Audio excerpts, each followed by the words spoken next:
106 miles to Chicago. We got a full tank of gas, half a pack of cigarettes. It's dark, and we're wearing sunglasses. Hit it. Are you telling me you built a time machine?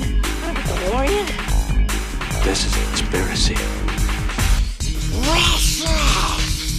I love you. Joe. I have come here to chew bubblegum and kick ass. Life moves pretty fast. You don't stop and look around once in a while, you could miss it. Hello everyone, welcome back to the next episode of Movie Reviews No One Asked For. Today we'll be talking about the 2022 film Elvis, directed by Baz Luhrmann. The life story of Elvis Presley is seen through the complicated relationship with his enigmatic manager, Colonel Tom Parker. Now this film stars Austin Butler and Tom Hanks as Elvis and Tom Parker.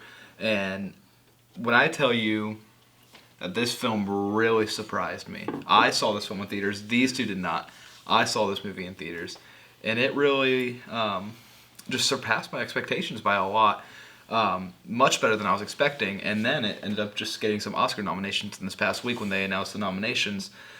This film was nominated for Best Picture, Best Actor for Austin Butler as Elvis, Best Film Editing, Best Cinematography, Best Production Design, Best Costume Design, Best Sound Mixing, and Best Makeup and Hairstyling. Now, what really stood out to me from this list of nominations, and something that I called from the very beginning, was the editing. The editing on this movie has Baz Luhrmann written all over it. As someone who has seen multiple of Baz Luhrmann's other films, not liking actually a few of them because I just thought they were too over-edited, this one worked. This one really just flowed really well in my opinion. I really enjoyed the editing of this one. It really just stood out and it really kept you engaged in the story of what was being shown in front of you. Everybody knows Elvis. Even if you don't like his music, you still know who he is. And to have that editing to just keep you engaged, it really just it makes you focus more on his life and makes you focus more on what was happening around him. And even if you're not a fan of Elvis, you're gonna just see his life and what he grew up with, how he came to fame, how he changed from it, how Tom Parker took advantage of him. All of that is shown in this film, and the editing is a big part of that.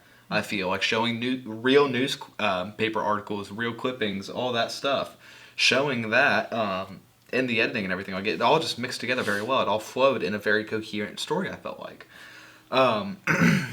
Austin Butler for Best Actor, I do feel like it's deserved. Maybe not as much as some of the others that were on the list, but he definitely did really good. He looks a lot like Elvis, and I feel like that's also props to wardrobe and also makeup and hairstyling, all that stuff. I'm sorry, I missed that. Did they get nominated for that?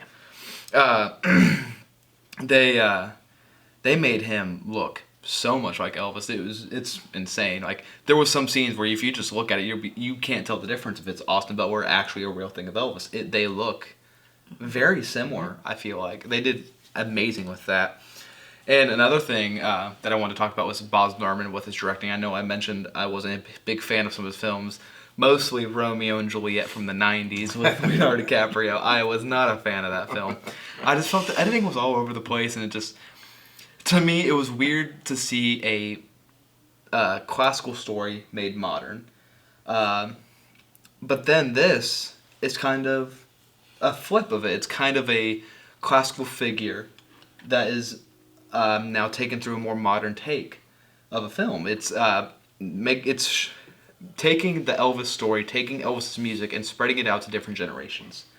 Anybody who is just a little bit older will love this movie if they loved Elvis's music or just loved Elvis growing up or anything like that. But even people in my generation who are younger will see Elvis how maybe the older people saw him back in the day. They'll see him as this amazing singer who just rose up from almost nothing to just all the success. And the story just really brings Elvis to a new generation. As someone who already loved Elvis, I loved this film.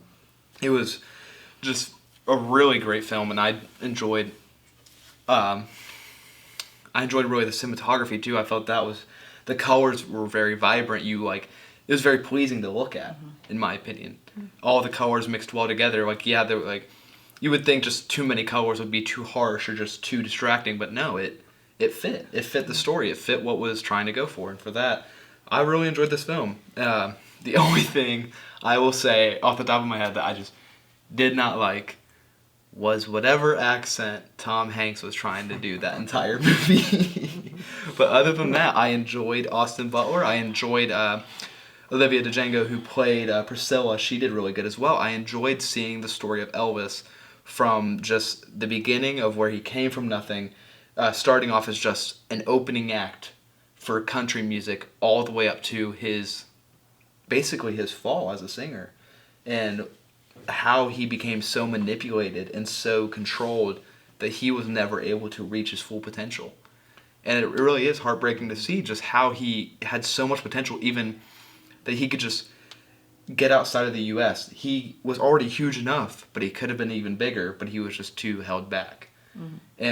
And that's really translated well for this film, and I really enjoyed it. I thought this was a really great film. I was not a huge Elvis fan, so I was like, I'll just wait till it comes out and we'll watch it at home. He's always loved Elvis. He's an old soul, loves old music. I knew he was going to go see it. And then when he came home, he kept talking about it. I was like, I don't know. I'm not, his music's okay. It's not somebody that I really will listen to all the time, except for maybe his Christmas album. I'm not a big Tom Hanks fan. I'll probably get canceled for that. Just don't care for the guy. But, Austin Butler did a great job. A really good job. And there was times at the end where they're kind of going back and forth, I believe.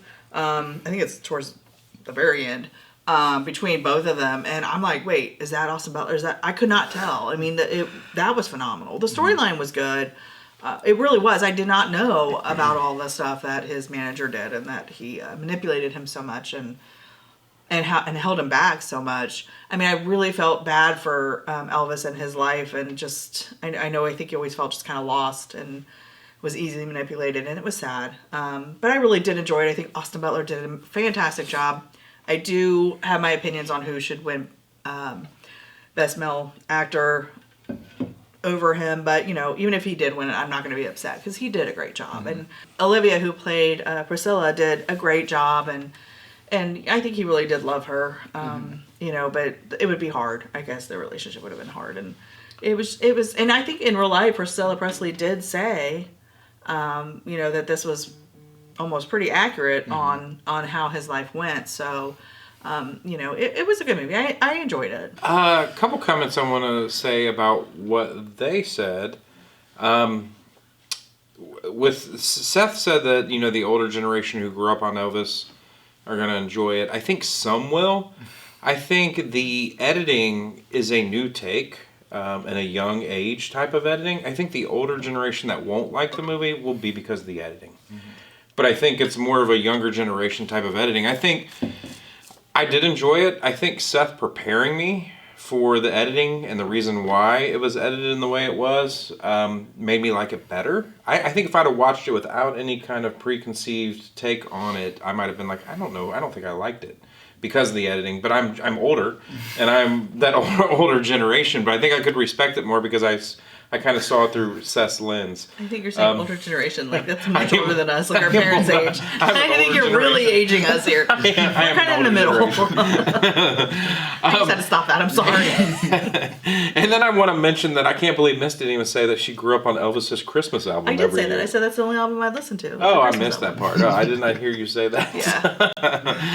But, we still play Elvis at Christmas. But, anyway, I do agree the movie was good. I think I enjoyed understanding. I always heard that Colonel Tom Parker was a horrible person, but I think I enjoyed understanding how he was a horrible person in this movie. But I also hated the way Tom Hanks portrayed Colonel Tom Parker, and I think the accent had a lot to do with it. I'm like, what the heck is he saying? Just talk. Really, I didn't get the whole vibe from that either. He was from somewhere else. So he was, but he made the accent much thicker than it really was. Yeah, it wasn't. Okay. Yeah, it was a weird accent. I agree completely. So I think I enjoyed the Colonel Tom Parker storyline, but I didn't enjoy Colonel Tom Parker, if that makes sense in the movie, even though he was supposed to be bad. I don't know. It's just weird. But otherwise, I mean, I did enjoy the movie. I thought the singing was good. I think what I liked the most is the whole internet. He could never go international because Tom Parker wouldn't allow it, and he could have been so much bigger. And I don't even know if he realized that by the time he died. I mean, Elvis was huge, especially in the States, but worldwide, people knew Elvis. He was huge. So I think that was a great part of the movie, a great aspect of the movie. Yeah, I think everybody in the movie did a phenomenal job from that standpoint, except for the accent. We can say that again. But otherwise, it was a good movie. I still struggled with the editing a little bit, but I did understand it after Seth kind of talked about this director's view and their eye for film and cinematography and everything else. Music, I mean, who doesn't know Elvis songs and can sing along when Elvis is singing, right? So overall, it was a decent movie. Yeah, and like I said, I really enjoyed this film, and it was much better than I was expecting. I really just, like you said, like, you can't really find a better soundtrack to a film when it's really about a musical biopic about somebody that was real. Like, you can just sit there and sing along in the theater because you can know almost every word. You may not know the song that well, but you'll know almost all the words just hearing it. It really was just a tribute to Elvis, and I'm glad that it was that. I'm glad that it really was just a tribute to Elvis and a tribute to his life and a tribute to what he accomplished in his life. And for that, I gave it a very high 4.5 stars, which is apparently a kind of a common theme that I've been doing lately with some of these movies. But 2022 was just a big stacked year for movies. You're passionate. You liked it. You enjoyed it. I gave it 3.5. And I gave it 3 stars. My typical 3-star rating. If you're below 3 stars, I'm not ever turning that on again. If you're above 3 stars, I might watch it again. 3 stars, one and done. Yeah, but thank you guys so much for watching. Like I say for almost all of these movies, try and watch this on your own. Get your own take on it. Don't just take our word for it because, yeah, we will give you some insight into what we thought of it. But like I always say, try to get your own insight on it as well. Get your own opinion on it just because you might have a different taste than ours. But other than the three of us all have different takes from all of it. I did want to say, R.I.P. Lisa Marie. Oh, yes. She did just die last week, I think. Yeah. Yes. It was very sad. Good call there, yeah. Yep. But anyways, thank you guys so much for watching. Please subscribe if you did enjoy, and just check out any of our other videos. We will be doing one video for each of the 2023 Best Picture nominees.